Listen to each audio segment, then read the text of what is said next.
So I was having this conversation preemptively before I get into this with you this morning with one of my friends. And this was yesterday, and we were talking about today. And I told her, yeah, I'm going to get up at 3:30 in the morning to make sure I'm prepared to go and talk to a bunch of strangers on the East Coast. And she goes, "You're crazy." And I said, "You don't get it." See, guys, the one thing about life, about goals, is people will always put something on you or around you that says you're not capable or you don't fit into the box or you're thinking like other people should or should not. And so the biggest thing that you always have to understand when you're stepping into life is that you are actually the arbiter of everything that's going to happen next. So I'm really excited to dive into this with you to share a little bit of my story, my journey, and talk about goal setting, which is one of my favorite things on planet Earth, because I believe that we are all capable of doing anything. So just wanted to say good morning to everybody. A few of you guys here, Harrison, Nico, Alex, good morning, guys. Richard, Colin, got a couple of Collins. Good morning, everybody. Alex, EJ, what's up, guys? Ben, Ali, Jonathan, Maddie. So super excited to be here with you guys. I'm such a firm believer that if you want to create change in your life, you have to create change in your life. Everybody is always waiting for the Disney moment or the magic pill. And as I'm sure you guys understand, like that's just not going to happen. So you have to step into life and make it happen for you. So I won't go too deep into my story this morning, but I'm going to give you a little bit of background because I think it's really important that we create context. And when we get to the end of this, there'll be space for you guys to ask any questions that you have for me. So first and foremost, I always like to talk about what is expected today. And the number one thing that I want you guys to take away from today, if you take anything away, is that you have to commit. You have to commit first to the things that you want in your life. There's not going to be a roadmap that's going to lead you to this place where you have every single thing figured out. It just doesn't work that way, because I don't know about you guys, but every time I like plot out everything, I got this giant ass whiteboard over here. Every time I write everything out, I get stuck. I lose momentum. I get to this place where I'm overthinking everything. And we get to that, analysis paralysis. But I want you to think instead about this idea of, can you commit first and then figure out the rest on the way? So today, by the end of this, I want you to think about that one goal that you have, that big, huge thing in your life that is so scary that when you write it down, you get goosebumps, because that's the thing that we have to aim for. And to be honest with you guys, some of you might be thinking too small. So I want you to think about the biggest thing in your life that you can commit to, that thing that's scary, that's so credible that every time you close your eyes, it gives you goosebumps, because that means you're on the right pace. And I want you to commit to that, not to the roadmap, not to the game plan, not to making sure everything is perfect on the way, but to the idea. So a little bit about me. So I'm an entrepreneur. I'm a best-selling author. I'm an international speaker. I'm a coach, and I'm an advocate for adult survivors of childhood trauma. My background is one that is very much, it feels like a movie at times. So I'm going to dive into this. I'll try not to make your Tuesday morning too heavy, but I want you to understand context. So when I was 4 years old, my mother, she actually cut off my right index finger. I don't know if you can tell from the video. You see, she was a drug addict and alcoholic. And my stepfather was hyper abusive, like the dude you praise, like never your stepfather. And I spent the majority of my childhood homeless or in poverty. And I remember one time the water company, they came and they actually turned our water off. Like that's how poor we were, guys. I grew up in America and we were so poor, they turned our water off. And I got high for the first time when I was 12 years old, drunk at 13. And by 15, I was expelled from school. I was stealing cars, breaking into houses, running with guns, and hurting people. And I was trying to figure out, like, what is the solution for poverty? What is the solution for abuse? What is the solution for all of the chaos happening in my life? And when I finally graduated high school late, they literally handed me my diploma and they were like, you just got to get the hell out of here. And so here I am, I'm 18, 19 years old, trying to figure out like what's next in life. And I knew that I wanted to create a pathway to success that meant doing it legally. This was super important because my childhood best friends were getting arrested. My uncle was in prison for life. Most of my family has been in jail. I've been in handcuffs multiple times, but somehow through the grace of God, spirit, universe, whatever you call it, I never got put in. And then I was sitting and I was thinking about the fact that my 3 childhood best friends had been murdered. And I knew that if I didn't create massive change in my life, I was going to be dead or in jail. And so at 19 years old, I made a decision that I'm going to go and get a job working in corporate America, making 6 figures by the time that I was 21. Well, lo and behold, by the time that I was 21, I landed a job with a Fortune 10 company making 6 figures. This is with a high school diploma that was handed to me and no college degree. See, I committed to the idea first, and I figured out the rest of the way on the way. Well, you would think that that'd be awesome, like goal achieved, but that just made my life worse. I ended up being 350 pounds, smoking 2 packs of cigarettes a day and drinking myself to sleep. Because you see, the solution for poverty, the solution for not hitting your goals, the solution for coming from a place of being homeless isn't money. Money doesn't actually solve anything. And in fact, you always hear that old adage, like money brings out the worst in people. And that certainly did it for me until I had this moment where I looked at myself in the mirror and I said, Michael, what are you willing to do to have the life that you want to have? Because you see, I was living life how other people said I was going to live. You're not good enough. You're not smart enough. You're not capable enough. And we all have heard those stories. We've all heard those words from people in our lives who compare us to what they are not capable of. And when I understood that, and when I changed the thought process and the narrative that I had about what I was capable of doing, my life really exploded.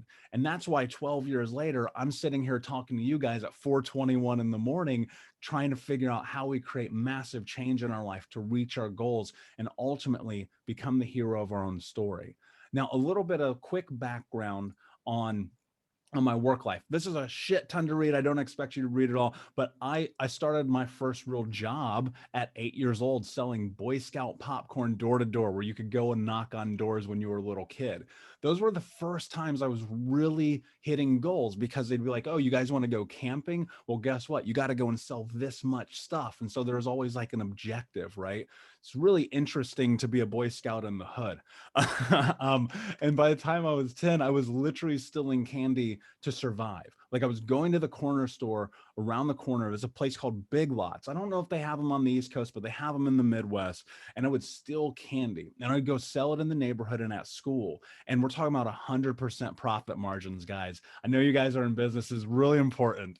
And I knew, like, in my teens, selling drugs wasn't going to get me there. And so at 19, I got a real job working for Wendy's. I was in a leadership role as what I would consider to be a baby with 52 people under me, which is crazy. I was thinking this whole time at 19, I'm like, okay, if I get this job at Wendy's, I can lead people. I can go get a job in corporate America and I can go and make 6 figures, right? That was kind of the general idea that I had. Next thing you know, I work at this job making this company, they're a Fortune 10 company, over $25 million. The commissions I made were unbelievable. But as I talked about, like, that money didn't change my life. And I started my own side business, started 2 of them simultaneously and drove them to 6 figures each within a year and a half. And then by the time that I was basically 29, I just had a breakdown. I was like, oh, what is happening in my life? It's chaos. And so I had to pause, remove myself, and think about what was next in my life, what was important. And I got really deep into the personal development work, into therapy, into writing down my goals, into creating the life that I wanted, but instead on my terms. And my goal wasn't money. My goal wasn't finances. My goal wasn't like fancy cars and nice clothes. I have those things. Instead, I started thinking about impact. And this is a word that I want you guys to think about as you move forward and you think about committing to these huge goals in your life. What is the impact that you want to have? Because I believe entirely you can always make money. You can go right now and buy a hot dog cart and flip that and make money immediately. You could do that today. But can you make impact today? Can you create to doing something so huge that it leaves a legacy? And think about this. People misconstrue this idea that you can have impact and money. You have to have them simultaneously. There is nothing wrong with making money and impact together. so short-sighted to believe that you can't do both. And to be fair, like I love the idea of $50 donations, and that matters, but aren't $50 million donations more impactful? When you put yourself in a position to think about impact at scale, you can do anything. And so at 32, I started thinking broken. And this thing started just as me sitting in my living room going up, I have an idea. How can I disrupt the conversation around mental health? How do I disrupt the conversation in personal development? How do I disrupt this idea that people are broken? And for years, I sat in the small 1-bedroom apartment that I had in a corner of the room, just writing blogs, creating content, not knowing what was next. The only thing that I knew is I wanted to create massive impact. And I knew that in order to do that, I had to start somewhere. I didn't have the roadmap. I didn't have the game plan. I never intended on being a coach. I never intended on being a bestseller author or award-winning speaker or traveling the world or speaking in over 80 countries. I only knew one thing. I want to create impact. And so the thing I want you guys to take away right now is shutting out the haters. There are people in your life right now who are holding you back right now. And that's the hardest part about life, because we want to create connection with people. We want to come together with people. We want to have community with people. We're a communal species. We want to be a part of something. Think about this. It's Tuesday morning. You guys are together in community, trying to create something amazing. And you're going to walk away from this today, and there's going to be somebody in the wings of your life going, who do you think you are? Who do you think you are to try to create change in your life, to be rich, to be famous, to create impact, to have a 6-bedroom house or a Maserati or whatever the hell it is that you want to have? The truth about life is you have the ability and the capability to do anything that you want. But every time that you let those people seep into you with what they are limited by, their beliefs, what they don't believe is capable, you're taking that with you. You hear this all the time, like we're the sum total of the 5 people we spend the most time with. That's so incredibly true, because every single day we're taking bits and pieces of information from those people.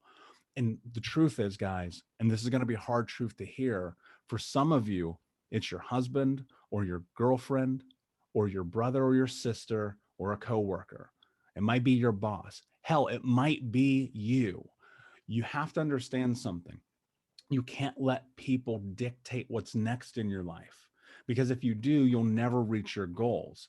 Why? Because people are terrified of the idea that they could reach their potential. So the question that you have to ask yourself is, are you going to let people get in your way? And look, there's going to be haters along the way. And they always say, if you don't have haters, you're not doing something right. To an extent, I believe that. But some people are afraid to take the first step because of the fear of judgment, the fear of shame, the fear of guilt.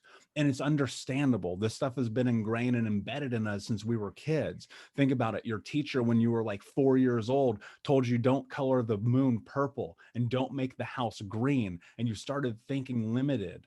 Go, oh, okay, yeah, I guess I got to live inside their box.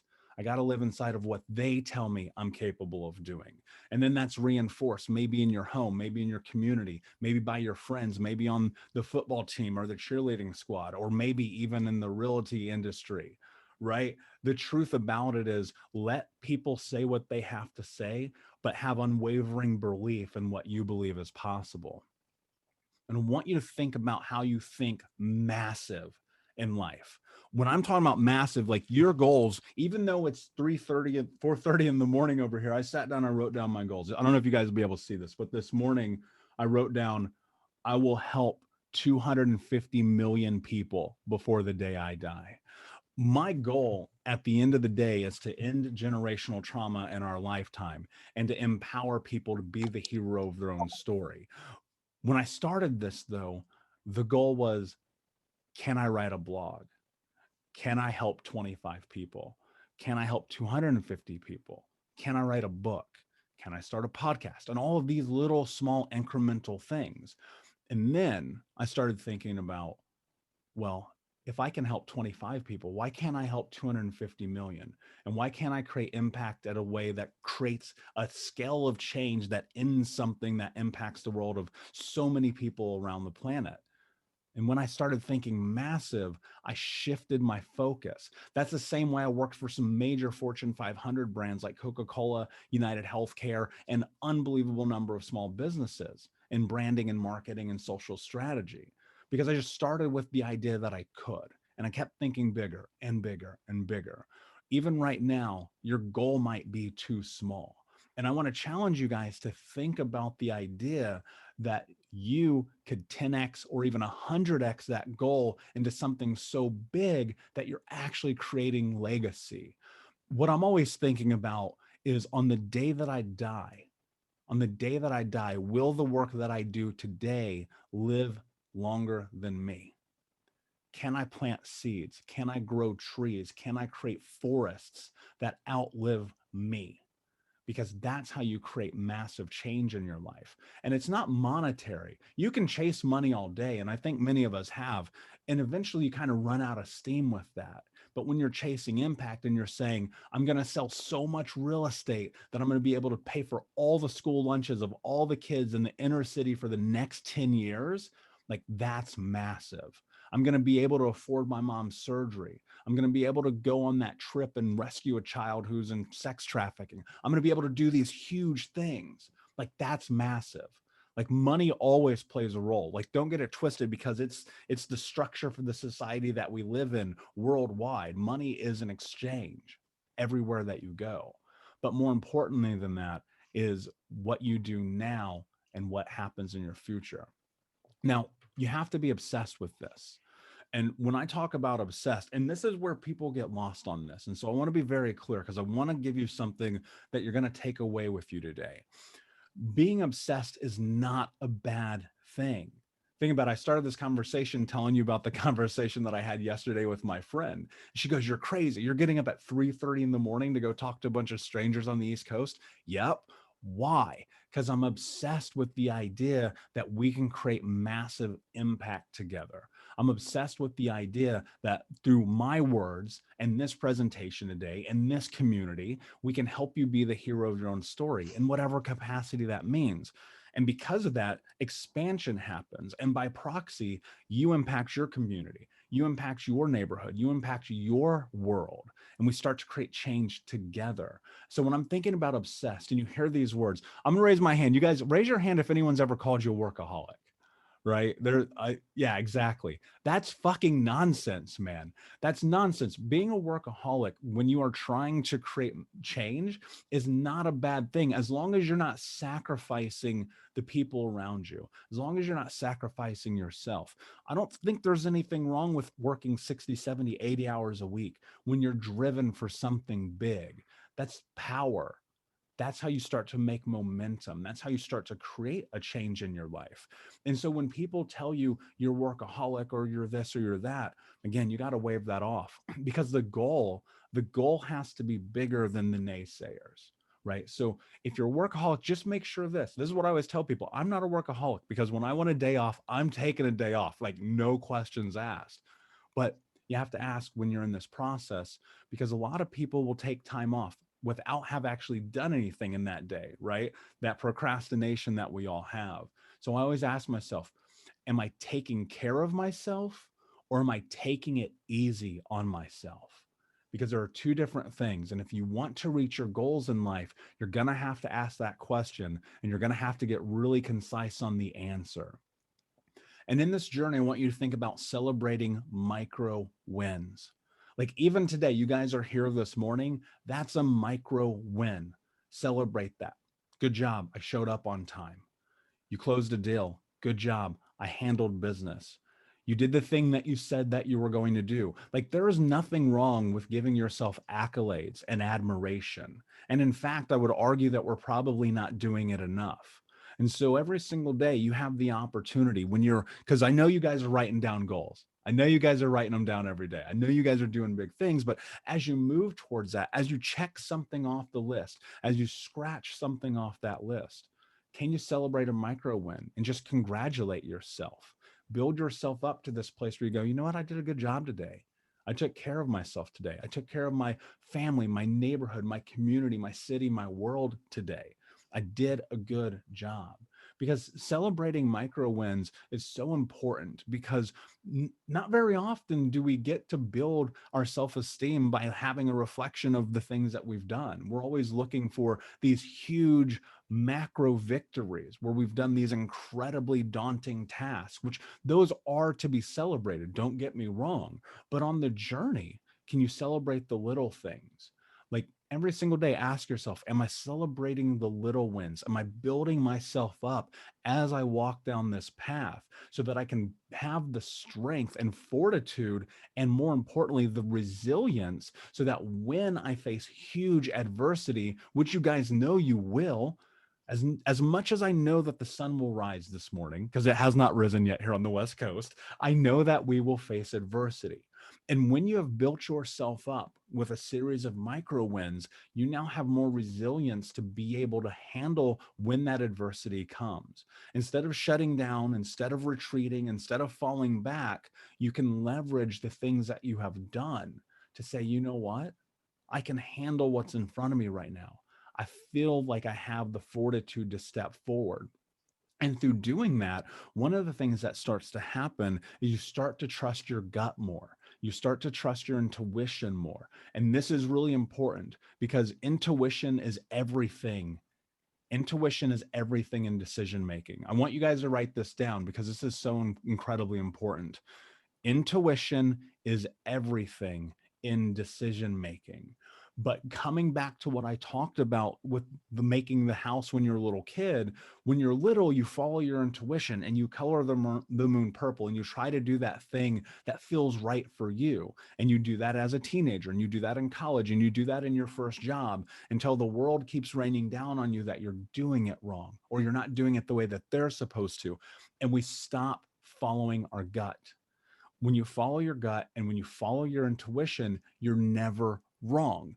But it's hard to do that when you're conflicted, because you don't have a history basis to understand the decision-making process when doing it on your terms. So this is why micro wins are so incredibly important, because the more that you can trust yourself, I'm going to say that again, the more that you trust yourself, the more success you will have in life. The more that you trust yourself, the more success that you'll have in life. But the only way you trust yourself is by what? Trusting yourself. And so it's this rinse and repeat that just starts by creating these small micro wins every day, by reinforcing your ability that you're capable of doing great things. And I want you to think about failure. This is one of my favorite quotes. And you guys hear this all the time from Nelson Mandela. I never lose. I either win or I learn. See, the thing that I believe people miss out on this quote is that the fact that failure is just simply data. Failure is simply the ability to understand something that has not gone according to plan, that you need to course correct. Or even within the phase of execution, you look at and go, that didn't work out. Failure stops people dead in their tracks so often. If I had a magic pill that I could give people to create change in their life, it would be this. Failure is data. Can you look at what has happened in the course of the process to identify what didn't land right? And then take that information, course correct, and keep going. The problem is, most people, when they get that information, they don't course correct, and instead they just stop and they go, it didn't work. Guys, the truth is, the plans that you have, the life you want to create, the businesses you want to grow, the deals you want to close, the communities you want to build, the networking you want to have, all the things are always going to take longer to do than you think. And failure is so important here when you understand that it's a data point, because it may be the 37th thing that you try that becomes the solution. How many of you have ever had to try something more than once to make it work, right? Everybody. Here's what you have to think about, guys. Leverage that understanding. The first time you rode a bike, you had assistance, you had training wheels or somebody holding the seat. But the next time you got on without the training wheels and nobody helping you, you probably fell down. I'm going to guess you probably did. Most of us did. And if you didn't, that's amazing. But in that falling down, the thing that you learned was, oh, okay, actually, I have to pedal a little bit faster, because if I don't, then I'm going to tip over because I don't have enough momentum moving forward to carry the weight of me and the bike. And so you fall down 3 or 4 times. And then 20 years later, it's like riding a bike, as the old adage goes, you get on and you just keep going forward because now you have the data to help you understand how to manipulate the problem. Right? The problem is I'm going to fall off the damn bike if I don't go fast enough. You've done it enough now that you know how to ride the bike. And so what I want you to think about is leveraging points of data that we also call failure to use those as the pathway to create what's next. Because it may be that 37th thing that you need to try, but you stopped at 36. When you're obsessed with your massive goal, you're not going to stop. When you're obsessed with trying to create the life that you want to have, you're not going to stop. You guys are in this room right now because you've already decided, I'm not going to stop. I'm going to do what it takes to create the life that I want to have. And so because of that, when you hit a break point, which you will, and failure happens, don't let it stop you, but instead step back from it, assess it, look at it for opportunity, right? Look at failure for opportunity. Look at the data as a chance to understand something and then keep moving forward. And as you're moving forward, I want you to think about this idea of momentum, because momentum is everything in business. Momentum is everything in life. You have to have the ability to get the ball rolling. And then once it's rolling, to keep it rolling. And creating momentum is about the force that you're putting into the world. Now, this doesn't mean you have to go and work nonstop and not take breaks and not take care of yourself. No, but this leverages this idea of the micro wins, because those micro wins, they start to create momentum, and failure will actually stop you dead in your tracks, right? And so if we understand that no matter what, we keep going forward, we create momentum, that's how we start to hit our goals. Because see, people think that hitting a goal is about hitting that target and then going, I did it next. But there's always a lead up. There's always things that you have to do along the road. Like, think about it, even being in this room, I had to set the alarm. I had to get up, had to get dressed, had to brush my teeth, had to have coffee, had to turn on the lights, had to sit down in front of the camera, had to turn on the camera, had to blah, blah, blah, all the things. All the things led to this moment. And so there's certain things along that way that will get in your way. So keeping momentum, continuing to go forward is how you start to create massive change. And I think about life like this. Everything starts with what we think, because what we think becomes what we speak becomes our actions, and our actions become our reality. And I think about this entire process of everything that we do the same way I think about a pendulum or a swing set, right? And so up here, we kind of start with thought. This is where we are. We're contemplating, or we're pre-contemplating what we're capable of doing. And we think about it long enough, because think about this. So often we don't make immediate decisions. We sit and think about things for a while. We let them ruminate so we can wrap our head around it. But what I'm always thinking about is, how do we translate thought into action immediately? And so what we begin with is what we think. You have to tell yourself, I am capable enough. I can do this. I can succeed. You have to believe in yourself. And people always say that, and then you'll walk away with nothing practical. And you're like, well, how the hell do I believe in myself? You go and look in the mirror and you tell yourself, I am strong enough. I am capable enough. I do love myself. Because that's the difference between success and failure. Because what you think becomes what you speak, and what you speak becomes your actions, and your actions become your reality. So if you tell yourself you are capable, then on a long enough timeline through your actions, you will be capable. So you start here at thought, and then thought turns into action, and then action turns into self-actualization or reality. Right? How many times have you done something in your life that's huge? You're like, holy shit, I can't believe that I just did that. But it started with this thought, and then it transformed into action, and then it came to pass. And sometimes it takes months, and sometimes it takes years to make that happen.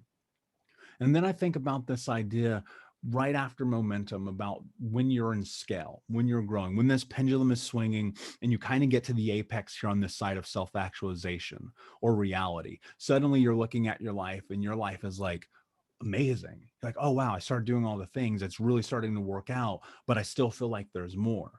What I think about is creating centrifugal force. And what that means is putting enough momentum behind all the things that are happening in our lives that we go from this place over here of self-actualization or reality to go all the way back over to thought. But now the thought is bigger. Now the thought is more grand.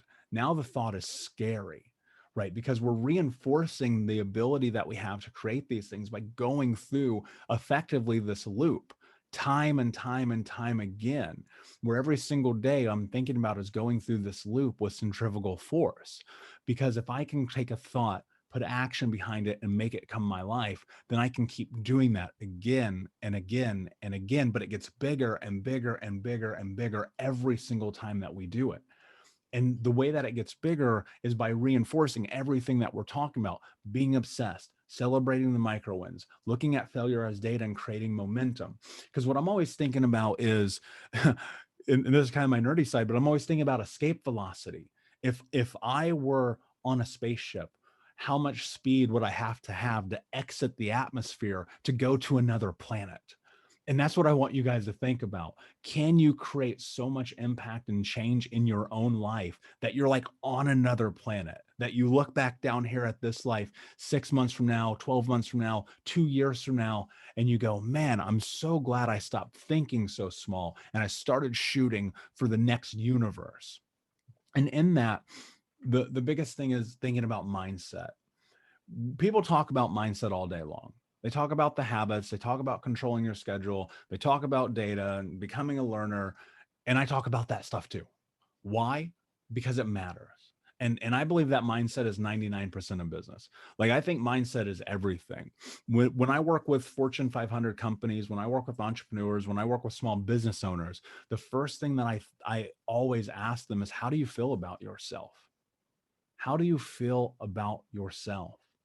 Because this thing that exists within us about limiting self-beliefs, about this shadow side of ourself that doesn't want us to succeed, about all the things in our life that want to pull us back, that's a part of us. And people want to hide from it. People want to run from it. People want to stuff that part of them down and make it go away. But guys, it's not going to go away. It's still going to be there. And it's going to creak its little head right at the worst time. This happens every single time. And so I argue, instead of trying to make it go away, can we have a conversation with that voice? Can we build ourselves back up? Because the truth is, a very similar, a singular situation that happened to you when you were 12 or 14 or 20 could be the thing holding you back, because someone told you you're not capable of making the big play, or you're not going to close the deal, or that one mistake. Guys, let go. Let go of that one mistake that you've been carrying for the last 25 years. Let go of that shit that's blocking you, because it's not serving you. What I always ask myself when it comes to the words in my head is, what is serving me? What is really bringing power to my life today? Life is very binary, meaning yes or no. Life is very binary.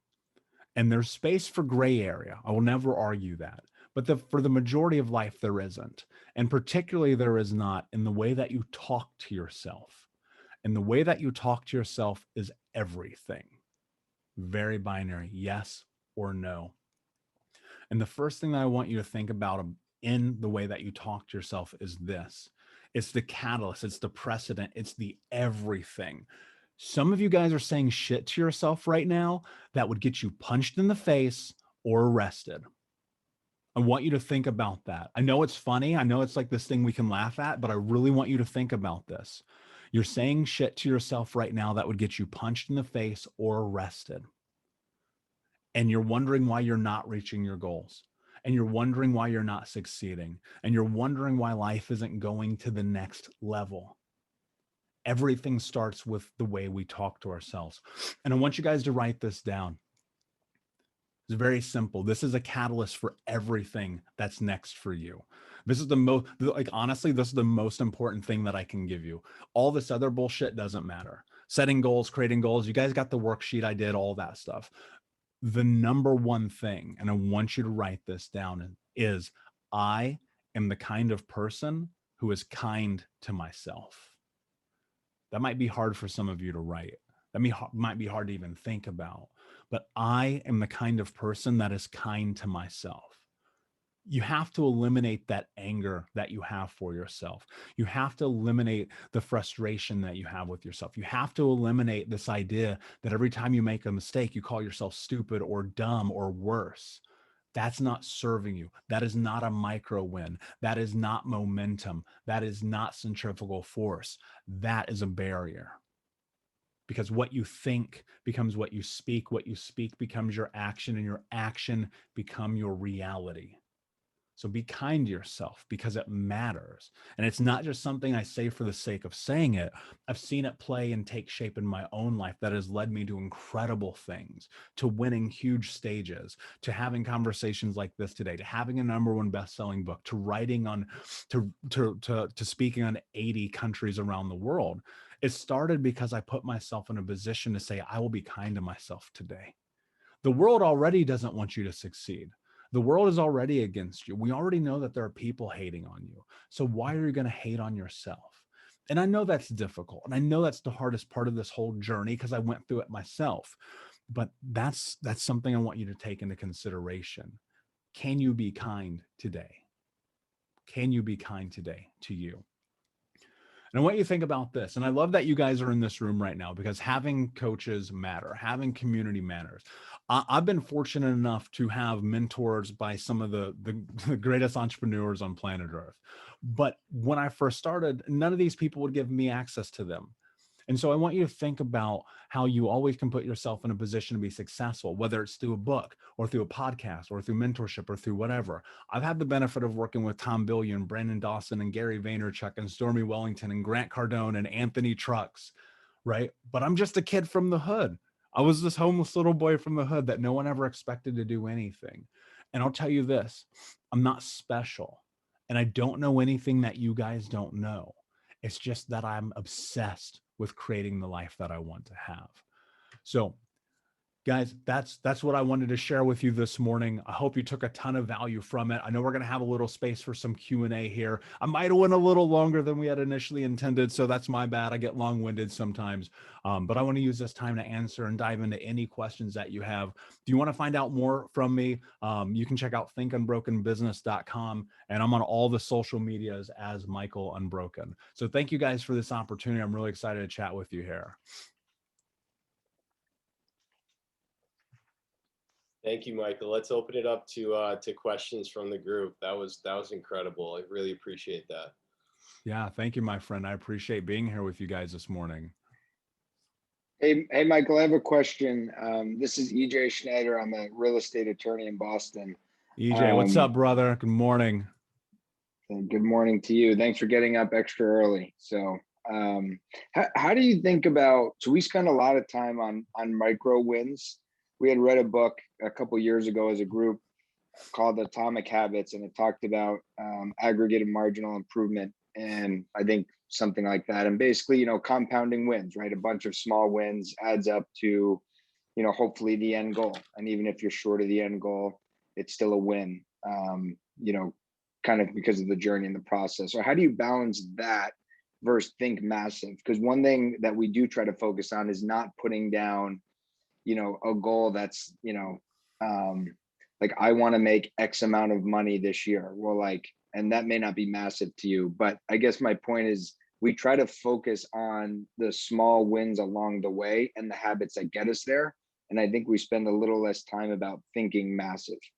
Yeah, totally. I follow. What I'm always thinking about, and that's a great question. What I'm always thinking about is that huge goal, that massive goal, that's a marker. Right. So if you're on the highway, you're driving from, you know, Boston to Miami, you need markers along the way.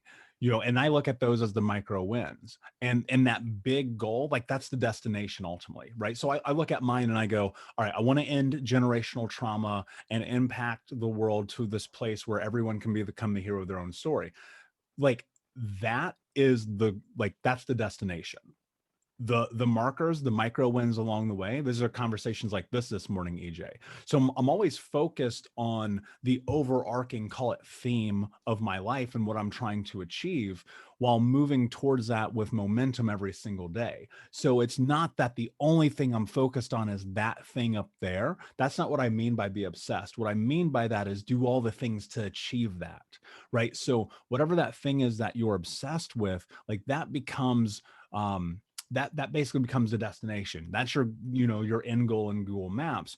But along the way, it's all those micro wins that get you there. Because here's what happens when the goal is, and I hate to say this, but it's true, when the goal is too small and we hit break points of failure, we quit. So when you, even a monetary goal, we'll write down, I want to make $1.5 million this year. So you'll write that down. You'll be like, that's a huge number. And then you'll see like, oh, I'm actually probably only going to make 750. And you go, okay, I'll settle. It was a good year.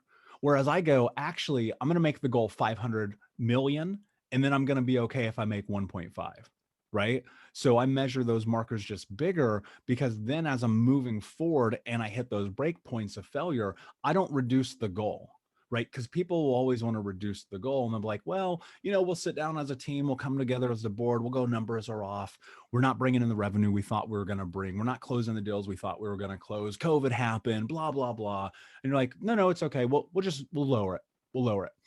I don't ever lower it. In fact, I always make it bigger, because if I make it bigger, then it drives me forward, because then I always surpass that goal that was underneath it, right? So, but along the way of that, again, it's really about, can you celebrate those micro wins to continue to have the forward momentum? Because when those break points happen, that's when people stop. And that's what I think gets lost in this conversation about goals so often. That's why I start talking with it about being obsessed, because I don't want you to stop. I don't want you to stop till you hit the marker. And in fact, that marker is probably too damn small, so it might need to be bigger. Does that help? Does that make sense? Yes. Thank you. Yeah, for sure. It's a great question. I've got a question, Michael. So Yeah, I want man. to just go back to, sort of when you were in high school or a teenager, and, you were surrounded by, a lot of adversity. And, I believe that, true behavior change is identity change, and, how you feel about yourself. And you mentioned that, about looking in the mirror and the words that you say to yourself.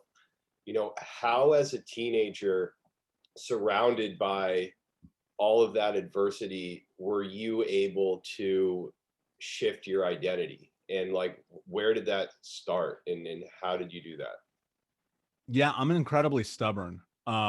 So I think that's actually one of the inherited traits that I have is, uh, while it is a good and a bad thing, it's definitely a good thing now, whereas it used to be a hindrance. It used to be, I looked at it as a character flaw and not something that was an attribute. And when I was a kid, I was just trying to survive. Like I didn't have my head wrapped around anything other than don't die today, right? And so because of that, I was just trying, we're a communal species. I was just trying to fit into whatever community I needed to fit into for survival. And so whether it was hanging out with the stoners or the athletes and the jocks or the nerdy kids, like I lived a lot of different lives as a teenager because I was just trying to figure it out. But inside of me, there was, for lack of a better term, I had an understanding. I had an understanding with myself that I was supposed to be doing something greater than the pathway that was in front of me. And call that God, spirit, universe. I don't know exactly what it is, but I just started listening to that. I'll tell you a quick story. So my best friend comes over to my house, and we were supposed to go up to the suburbs to buy cocaine because we were going to chop it up and we're going to flip it and make some money. And he comes to my house this night. I'm 17 years old. He knocks on the door, and my gut, my intuition, this thing I was talking to you guys about earlier, said, do not go with him tonight. And you got to think, this is my best friend. We've been doing this. We've done this so many times, man. And I was just like, don't go tonight. And I told him, and he was like, you're letting me down. It was the first time he'd ever said that. We've been best friends since we were 11 years old. And I went back in the house, and he left. And normally we'd see each other that night or the next morning, and I don't. And his mom comes over to my house and she's like, B got arrested last night, coming back from the suburbs with cocaine. And see, what's really phenomenal about that is I was safe because I followed my gut. And what's really bad about that is that he went to jail. And if I would have been in that car because I was of age in Indiana, I would not be talking to you guys right now. There's no way. I would still be in jail. Like, Indiana has one of the hardest minimum mandatory sentences in the country. And so I followed my gut. I followed the intuition, and I was stubborn in that moment. He literally begged me, dude, come on, you got to come with me, blah, blah, blah. And I said, no. My gut told me, do not get in the car that night. And so because of that, because I listened to myself, guys, you got to listen to yourself. Trust that you're making the right choice for yourself, because it's everything. Thank you. Hey, Michael, this is Zach from Providence. How's it going? Zach, what's up, my man? I'm amazing. Excited to be here with you guys today. Awesome. So quick question. I think a lot about when it comes to success, life paths, I think a lot of the nature versus nurture conversation, and a lot of the books that I've been reading. My favorite book so far is Goggins' book, David Goggins' book, which is unbelievable. And it talks a lot about adversity. So my question is, do you think that if you had a different upbringing, that your life would have taken the same path? I don't think about it. And I don't think about it because it's immeasurable, right? And I mean, for the context of this conversation, the answer would be no. And the reason why I believe that it would be no is because, I wouldn't have had to struggle so much. I wouldn't have had to fight so hard. I wouldn't have had to figure out how to survive the streets and cold winter nights with no electricity and stealing food for survival and building this incredible amount of resilience. I think that there's a very high likelihood, had I had a different life, had I had good parents, had I had, social support and structure and went to a good school and all that stuff, I would have went to Duke Law School. I'd be a litigator. I'd drive a $500,000 car, and I'd be, a judge on some bench somewhere. Because when I was a kid, that's what I wanted to do. I was like, I'm going to go to Duke Law School and become a judge. And that might have been what happened. And my life might be mundane and boring, and my life might not be creating impact right now. And I might settle all the time, and I might just be okay with good enough being good enough. And so to be honest with you, I've never actually entertained that question for myself. So no one's ever asked me that question. So I love that you did. And the answer is no. I don't think I would be in this situation or this scenario had I not gone through the adversity. And I don't try to fight it anymore. When I was younger, I'd try to fight it and go, man, I can't believe this happened to me. I blame the world. This is everybody else's fault. And then one day I just sat with it and I go, it doesn't matter. You can't change the past. The only thing you have control of is this moment and what you do and your actions and your intentions. And so, that's kind of the leverage point for how I think about life.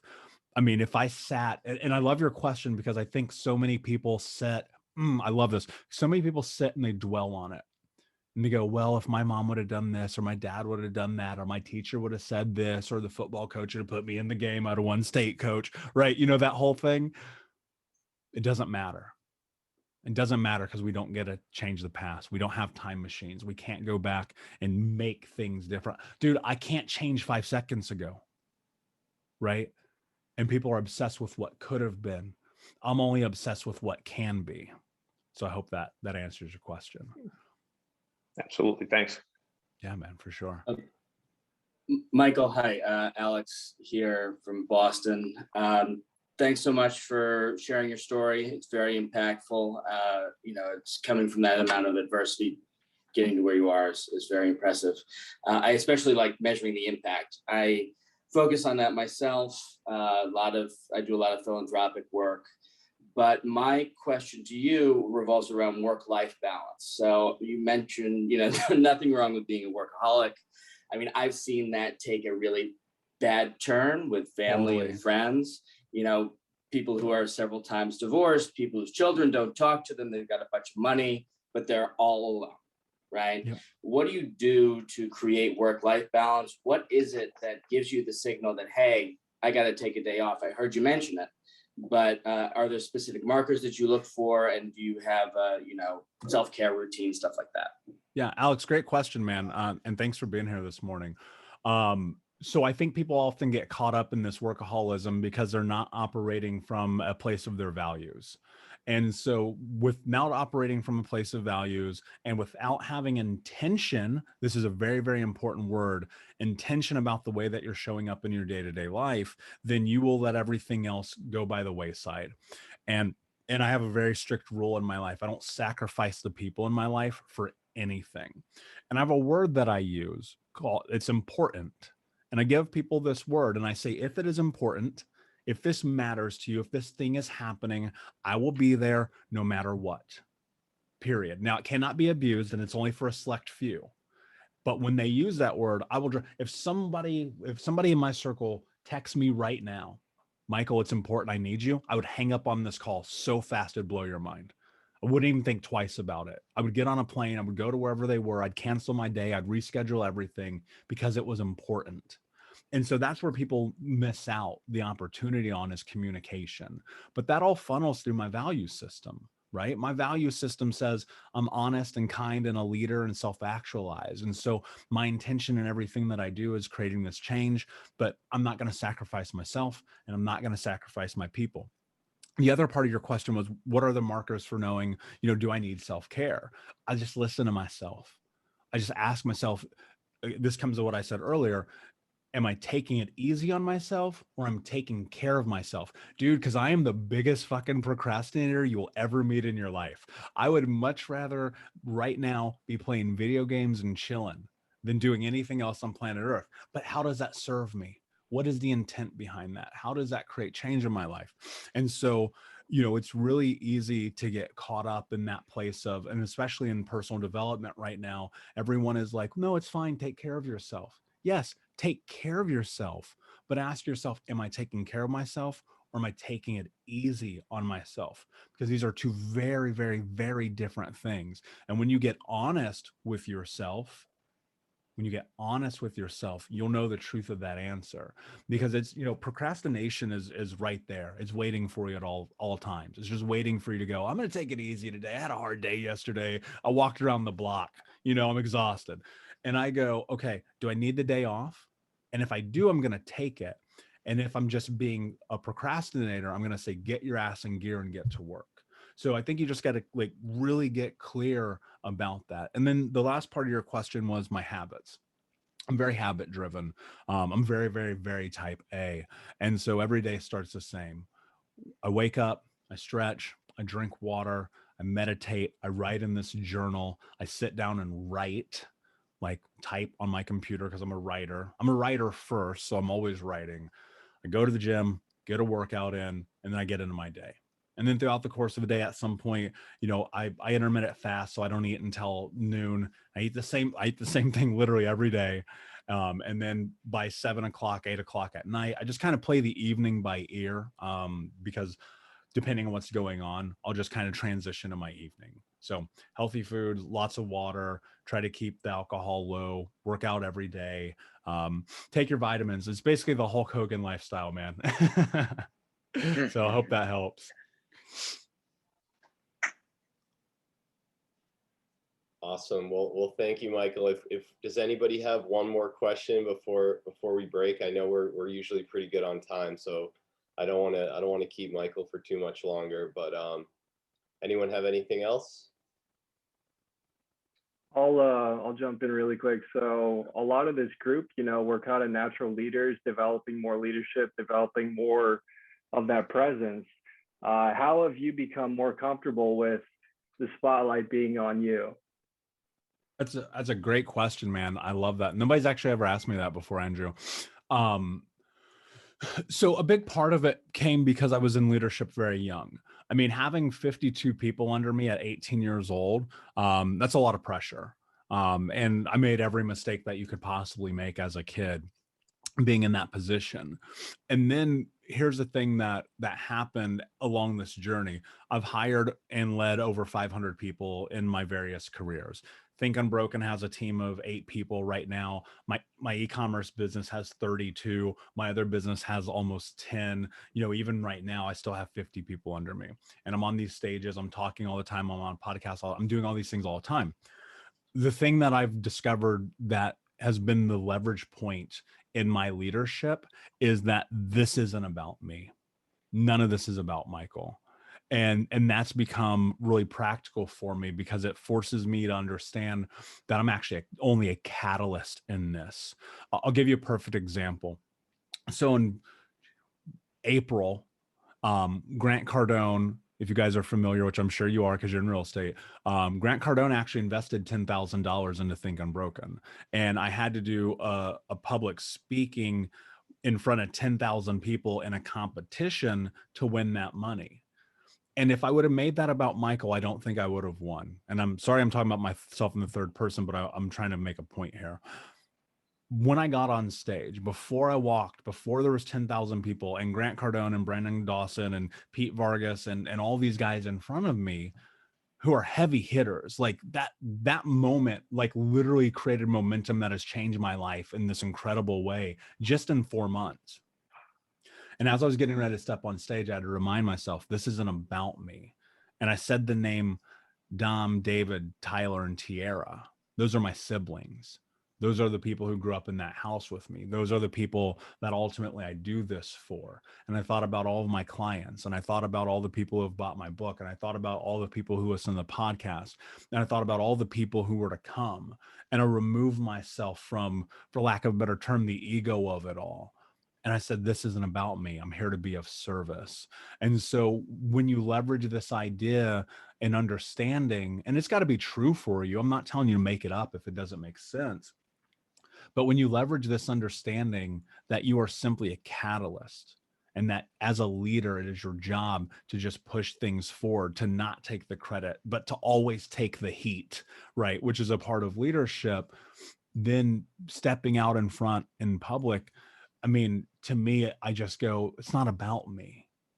And so it would be, I felt morally obligated. I feel morally obligated to show up, to wear the Think Unbroken t-shirt everywhere all the time, to the point where people are like, do you own other t-shirts? I'm like, yeah, I got 9 of them, right?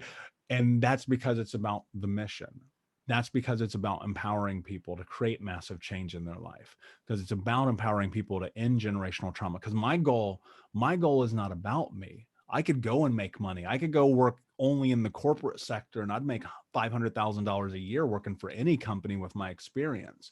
But I would much rather make it by living life authentically in a way that is about being of service, by stepping up in front of people and talking about things that people are scared to talk about.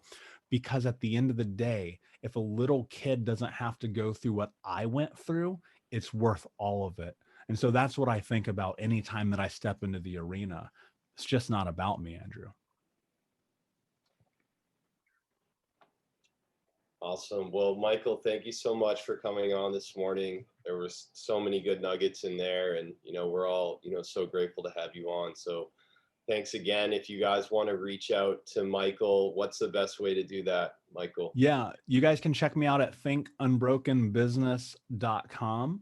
And then also I'm on Instagram everywhere or all the social media at Michael Unbroken. So, and thank you guys. I appreciate it. Thank you for letting me spend part of your day with you and be a part of your life today.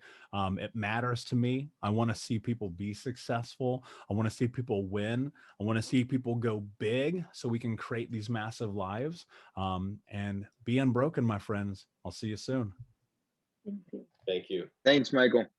Thank you. Thanks. Thank you.